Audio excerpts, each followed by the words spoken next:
All right, y'all. Thank you for joining us. We are continuing this conversation. I don't know what day I'm showing this, so we'll just go from there. But I have on today again my dear friend Jamie Dion, who is an actor, writer, producer, and talent extraordinaire, and I'm lucky enough to call him a dear, dear friend of mine. We always get into fits of giggles whenever we get around. So many giggles. Stop mentioning because then we can start giggling. That's okay. That's the point. Stop it, jeez Louise. He just said, "Jeez Louise."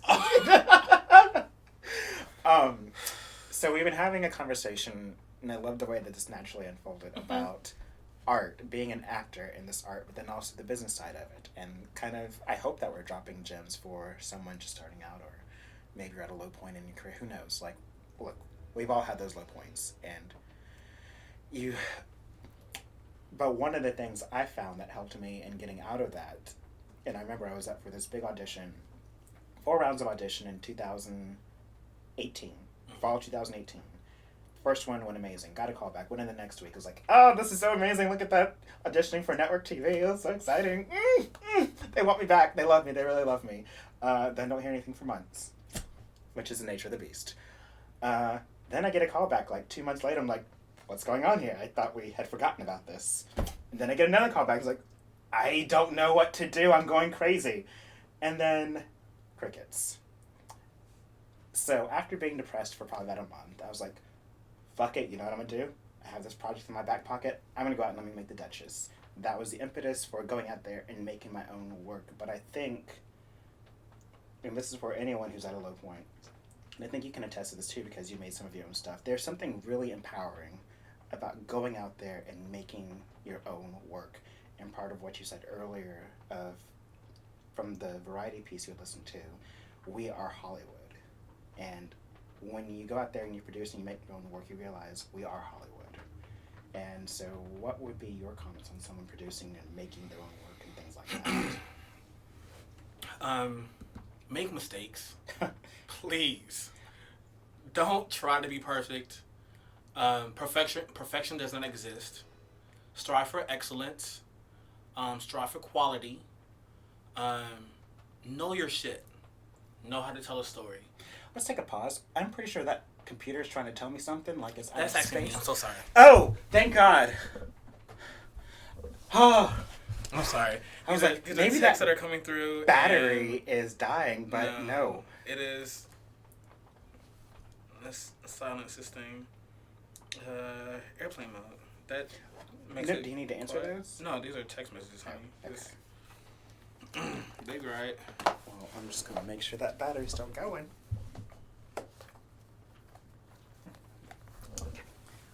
We got 5 minutes before it stops recording because of the 30-minute mark. But we were talking about making your own content. Go out there, let go of perfectionism. My favorite quote is from Magic School Bus, Miss Frizzle saying, "Take chances, get messy, and make mistakes." Yes, that's been my motto as an artist. Please do it. You're gonna feel so much better. Here's the thing though, right? What you see, the final product, is oftentimes a fucking shit show to get done. They maybe had some of the worst growing pains to create it, to get the story, to get the funding, all those things. All of those. No, just sit down, make a plan, get it done. Consult people, reach out, and define what your own matrix of success is. Yeah. Because oftentimes it's always been measured by what the powers that be have designed it to be. And no, that's not. That's the world they live in, they created. We have the full right to live, work, and create our own world. Period. So get out there, make mistakes, consult, have conversations, get into the story, learn about telling stories, learn about producing, learn about cameras, develop a team of your own, people that you trust. Yeah. And people who's going to tell you the truth. You can't have yes men or women around you because that's not going to serve you. The biggest thing that I had to learn before I could start on this journey was how to take feedback. And it started for me in my dramatic writing class at UGA where we had to sit there for 10, 15 minutes while everyone told us everything about our story that they liked, didn't like, all these little things. You'd sit there and be quiet. Couldn't say anything. And given 2 minutes at the end, but by the time you added that 2 minutes, you're like, okay, I learned something. Thank you all. As an actor going into classes, you're constantly getting feedback. I remember at Pinch and Ouch, where there were some moments where Grant was getting feedback, and it's like, I want to punch you, but I know you're telling me this out of love, so I'm not going to punch you. I made the conscious decision not to do that thing I said I was going to do in my head. Right. You're just trying to help me grow. And part of it was learning, and I don't know if you had to go through the same experience, but learning that people don't have to give the criticism to make you better. And that's the thing, is recognizing like where it's coming from. But if it's coming from a place of love, then they're trying to help you get to your goals. 100%. And so they don't have to give you the feedback. They don't have to give you anything. And they can let you sit in your crappy-ass project. But they're trying to help you improve. Yeah, that also goes back to the point of be around people who you trust. One, people who know what they're talking about, and people who are going to connect with your heart and your soul and the spirit of your journey. And I've had experiences where I've had people in certain levels, high up levels, who, let's just be honest, like feeling themselves and not very aware of the value of people of color in certain projects, and would just say and would just say what they know. What I will offer to any of those artists who have those experiences,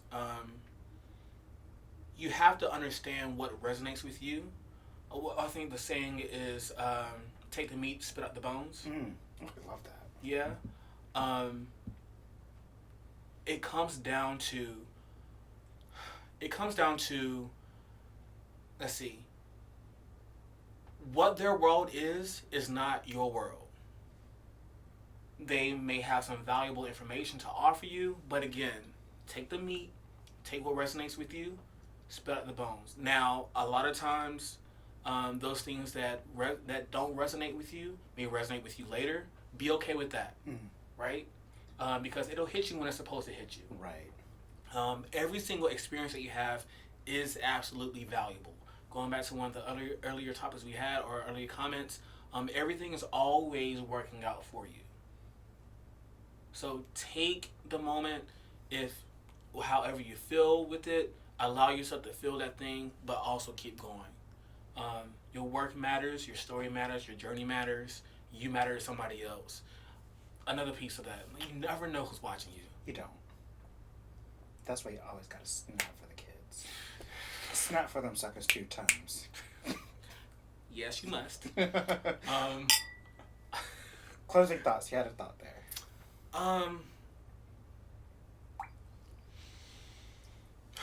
Inhale, exhale. Everything will always be all right. Have people around you who you trust. If you don't, right now, be okay with trusting yourself.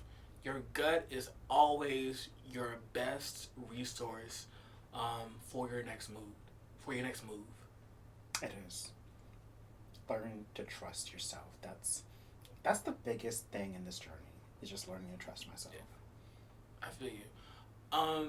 Let me ask you this question, Ava.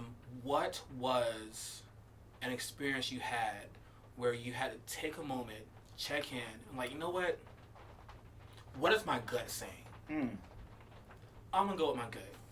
You'll have to find out in the next episode, because we're gonna cut this and then keep on trucking. Hey.